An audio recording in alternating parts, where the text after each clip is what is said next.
गौसे पाक रजी अल्लाह ताला अन्हु एक वाकया सुन ले, तकरीर खत्म कर रहा हूँ। बगदाद शरीफ में जब आप पढ़ रहे थे तो एक बहुत बड़े अल्लाह के वली थे, नाम है हजरत शेख अबुल वफा मोहम्मद काकीस रहमतुल्लाह अलैह। वाज फरमाते थे, तकरीर करते थे। गौसे आजम ने सोचा लाओ जाकर के देखूं, मैं भी अल्लाह के वली का बात सुनूं। आज आप लोग जलसा सुनने आते हो तो ये तमन्ना, ये इरादा लेके आते हो, देखेंगे इलाहाबाद से शायर आ रहा है क्या पढ़ के जाएगा, फला से खतीब आ रहा है देखेंगे क्या करके जाएगा, 50,000 का नजराना ले रहा है देखेंगे तो सही के है कैसा, पढ़ता कैसा है, ये तमन्नाएं आप लेके आते हो। लेकिन गौसे पाक रजी अल्लाह ताला अन्हु ये सोच करके बात सुनने गई कि लाओ देखते हैं कि अल्लाह के वली जो बयान करते हैं हम उस पर कितना अमल करते हैं, कोई नई बात हमें सुनने को मिलेगी, कोई नई चीज हमको सीखने को मिलेगी। ये इरादा करके गए गौसे आजम। बचपन का जमाना था, 15 साल की तकरीबन उम्र है मेरे गौसे आजम की। जब आप गए अल्लाह के वली का बात सुनने, जब गौसे आजम के चेहरे पर नजर पड़ी,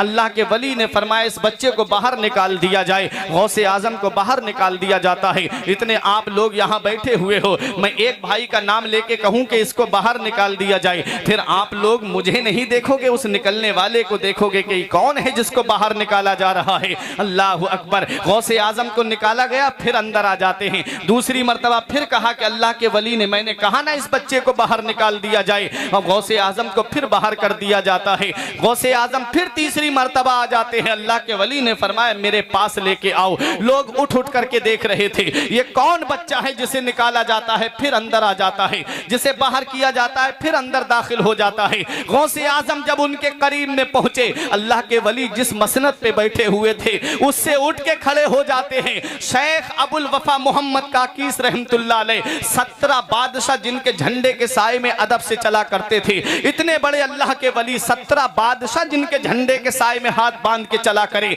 वो अल्लाह का वली गौसे आजम के सामने खड़ा हो जाता है। अपनी मसनद पे मेरे गौस को बिठाते हैं। उसके बाद कहते हैं ऐ बगदाद वालों कान खोल के सुन लो, इस बच्चे को गौर से देख लो, और जिसने नहीं देखा हो वो अब गौर से देख ले।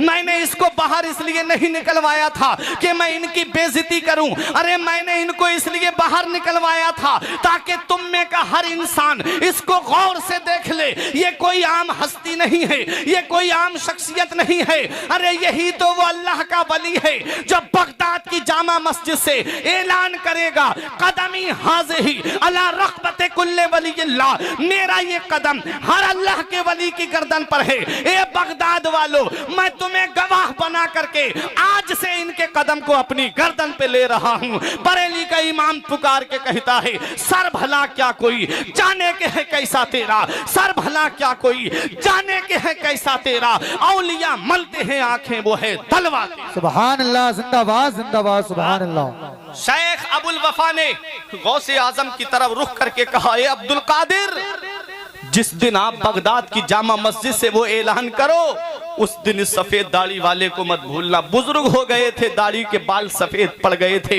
बोले इस सफेद दाढ़ी वाले को मत भूलना, मैं आपकी अजमत को मानता हूँ, मैं आपकी अजमत को तस्लीम करता हूँ। उसके बाद एक जुमला अरबी में कहा था या अब्दुल कादिर जिलानी इन्नी राई तो कुल्ला दीकन यसी हो व यस्कुतो इल्ला दीक का यसी हो वला यस्कुतो। ए अब्दुल कादिर जिलानी, मेरी निगाहें देख रही हैं, हर मुर्ग बोलेगा और बोल करके चुप हो जाएगा, लेकिन जब तुम्हारा मुर्ग बोलेगा तो कयामत तक चुप नहीं होगा। मतलब क्या है? मतलब ये है हर वली का जिक्र होगा, हर वली का चर्चा होगा, हर वली का नाम लिया जाएगा और कयामत आने तक कम होता चला जाएगा। लेकिन वह मेरे गौसे आजम, तेरी अजमत का जवाब नहीं, तेरी शान का जवाब नहीं, तेरी बुलंदी का जवाब नहीं, तेरे मकामे सुरैया का जवाब नहीं। गौसे आजम का जब जिक्र होगा कयामत तक कम नहीं होगा। मेरा इमाम पुकार के कहता है मुर्ग सब बोलते हैं, बोल के चुप रहते हैं, मुर्ग सब बोलते हैं, बोल के चुप रहते हैं। हाँ असील एक नवा संज रहेगा तेरा, वरा फाना लका जिक्र का है साया तुझ पर, वरा फाना लका जिक्र का है साया तुझ पर, जिक्र ऊंचा है तेरा, बोल है बाला तेरा। जिक्र ऊंचा है तेरा, बोल है बाला तेरा, और शुक्र के जोश में जो है वो तुझे क्या जाने, खिज्र के होश से पूछे कोई रुतबा तेरा। ये गौसे पाक रजी अल्लाह ताला अन्हु की शान है, गौसे पाक रजी अल्लाह ताला अन्हु का मकाम व मर्तबा है। कितनी बड़ी शान गौसे आजम की है। हमारी रातें खत्म हो सकती हैं, उम्रें खत्म हो जाएंगे, लेकिन हम उनकी अजमत को बयान नहीं कर। जलसों के तो हालात बदल गए। आज जलसों को इंसान ने मजाक के तौर पर ले लिया, हंसी मजाक के तौर पर ले